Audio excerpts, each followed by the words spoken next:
Hey guys, how's it going? Kevin Cleary here with a knife video for you. This is just going to be a fairly short discussion of a knife that I previously reviewed, but have been able to get a variant of. So this is the Arno Imamba.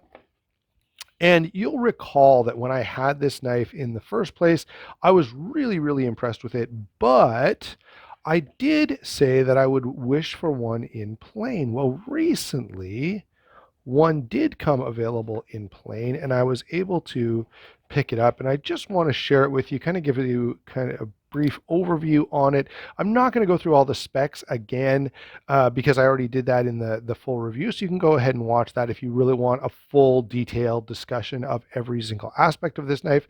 But I'll say over on Canada Knife and Gear, this became available. I was able to contact the seller and make a deal, and so here we go. And I'm pretty stoked to have this because, to me, much like the Sabenza, which I compared this to in a video, this is sort of the I don't know. To me, this is highly appealing. It's just a little bit simple, a little bit plain, and just clean and classy. And to me, that's a great expression of what this knife can be. And so having a plain one, I'm pretty darn happy about that. I will say this gorgeous satin finish, it's actually, you can see the mirror polish on it. It is so nicely done, but let me tell you, it takes fingerprints like you would not believe. So every time I spidey flick this, you get some fingerprints on it. Just again to reiterate the things that I loved about the knife initially: the blade, the action, the lockup, the comfort in hand, the size, the cleanness of this design, the simplicity of it, and of course the option to spidey flick this or use it with a flipper tab. Both of which are fine. I would call this detent a little bit soft, but not so soft that I can't flip it reliably. And often that is something you need to do in order to make it so the knife spidey flicks fairly well. You can also thumb roll this knife. Every time I do all that stuff, I'm going to get more gunk on the blade, but that's okay. What a beautiful knife, and one that I'm so happy to add to the collection. There's some other comparisons that I want to eventually do with this knife, but for now, I do want to bring in a couple of similar knives. Again, I'm not going to go into like a full discussion of specs, but just to remind you, this is just a hair under 8 inches. The details here are so well put together. This is a very finely finished knife, very well executed. I guess I should point out there's one other little thing about this that I had talked about, and look, I'm going to say this because back when I had the mammoth tooth inlay version, I said, man, I'd really like a plain version. And guess what? Now here I am looking at a plain version. So I'm going to say this: I'm looking at a version with a bearing pivot, but I do know there is talk about a plain phosphor bronze washer pivot, which I think would be another great implementation of this knife. Just simplify it down, make it a little more basic for sure, but also, make it a little more utilitarian. Washers have that, potential issue of getting gunk and stuff in there. Not that, it ever happens in real life, but theoretically that could be a thing, and the washers would just eliminate that. So I think I'm pretty intrigued anyway by a version of this knife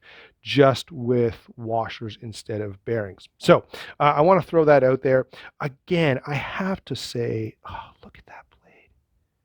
Other than my greasy paws all over it, man, I got to clean it off a little just so you guys can fully appreciate the beautiful work that has been done here, because my messing it up is just not doing it justice. So there we go.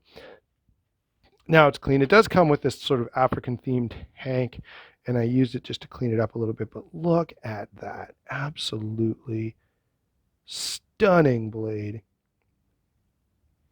Very, again, clean, simple design. It had a lanyard on it when it came, and for the moment, I guess I'll leave this lanyard, but I will say this: the lanyard, sometimes when I go to open it, I push the lanyard around like this, and then, of course, it still opens. But one time I got the lanyard like up in the way, and then when the blade tried to open, the lanyard sort of hit the blade. It's not a big issue or something that I'm going to be even the least bit concerned about, but the lanyard does seem to me to get in the way a little bit, so I may get rid of it. I'm going to try it for about a week with the lanyard on, though. Now, before I finally shut my mouth and let you guys go here, I do want to bring in a couple of comparisons. First of all, from the long-standing love that you guys know I have for the Inkosi. And these do have a very similar feel to me. It's not quite that, but it's almost like someone, kind of kept it as simple and straightforward as the Sebenza or the Inkosi in this case, and just made it a knife that had other options, right? A flipper tab and a fuller, which allows you to do that nice spidey flick. All right. So that's one comparison I wanted to bring in. And, these two I think are comparable just for their simplicity, for the cleanness of their lines, for the utility. And of course, they're both South African in origin. I've got another knife here that I tend to really, really like. This, of course, is the Spyderco Swayback. Again, a very plain, simple, clean titanium design.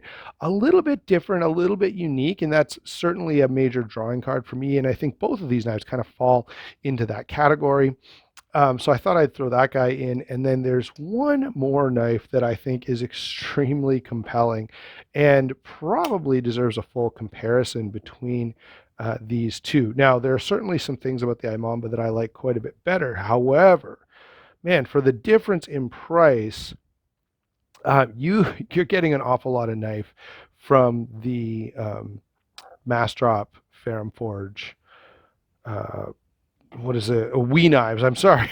I was like, I all of a sudden could not think of the maker on this, but Wee Knives is the maker here. All right, and what we are looking at in this case is So what we're looking at in this case is, I don't know what happened to my brain here for a second, but we've got the Mastrop Ferrum Forge Crux, which is one of the nicer sort of budget-friendly titanium frame locks available out there, sort of similar in size. Anyway, I'm actually going to do a full video comparison between these two, even though the price point is vastly different. They're pretty compelling knives, and they have some things that I think are worth looking at, because I think these two are sort of testaments to what can make a really, really great folding knife. And so I want to have that discussion. Anyway, just a few comparisons for you there. Again, I'm pretty stoked to have just a plain Jane Imamba. And, I have been missing this ever since I had to return the one that I had for review. And so getting this in my hands and in my collection is something I'm pretty darn happy about.